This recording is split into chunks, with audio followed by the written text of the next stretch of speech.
The Expressionless is a strange creepypasta story written by Ivy Sir. It was based on the disturbing image you see below. In June of 1972, a woman appeared in Cedars-Sinai Hospital in nothing but a white gown covered in blood. Now this in itself should not be too surprising, as people often have accidents nearby and come to the nearest hospital for medical attention. But there were two things that caused people who saw her to vomit and flee in terror. The first being that she wasn't exactly human. She resembled something close to a mannequin, but had the dexterity and fluidity of a normal human being. Her face was as flawless as a mannequin's, devoid of eyebrows and smeared in makeup. She had a kitten clenched in between her teeth, her jaws clamped so unnaturally tightly around it to the point where no teeth could be seen. The blood was still squirting out over her gown and onto the floor. She then pulled it out of her mouth, tossed it aside, and collapsed. From the moment she stepped through the entrance to when she was taken to a hospital room and cleaned up before being prepped for sedation, she was completely calm, expressionless, and motionless. The doctors had thought it best to restrain her until the authorities could arrive, and she did not protest.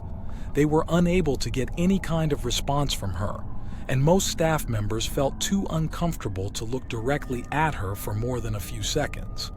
But the second the staff tried to sedate her, she fought back with extreme force.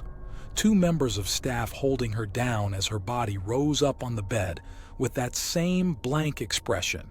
She turned her emotionless eyes towards the male doctor and did something unusual. She smiled. As she did, the female doctor screamed and let go out of shock. In the woman's mouth were not human teeth, but long, sharp spikes, too long for her mouth to close fully without causing any damage.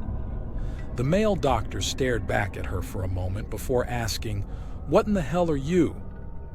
She cracked her neck down to her shoulder to observe him, still smiling. There was a long pause. The security had been alerted and could be heard coming down the hallway. As he heard them, she darted forward, sinking her teeth into the front of his throat, ripping out his jugular and letting him fall to the floor, gasping for air as he choked on his own blood. She stood up and leaned over him, her face coming dangerously close to his as the life faded from his eyes. The doctor's eyes filled with fear as he watched her calmly walk away to greet the security men. His last ever sight would be watching her feast on them one by one. The female doctor who survived the incident named her the Expressionless. There was never a sighting of her again.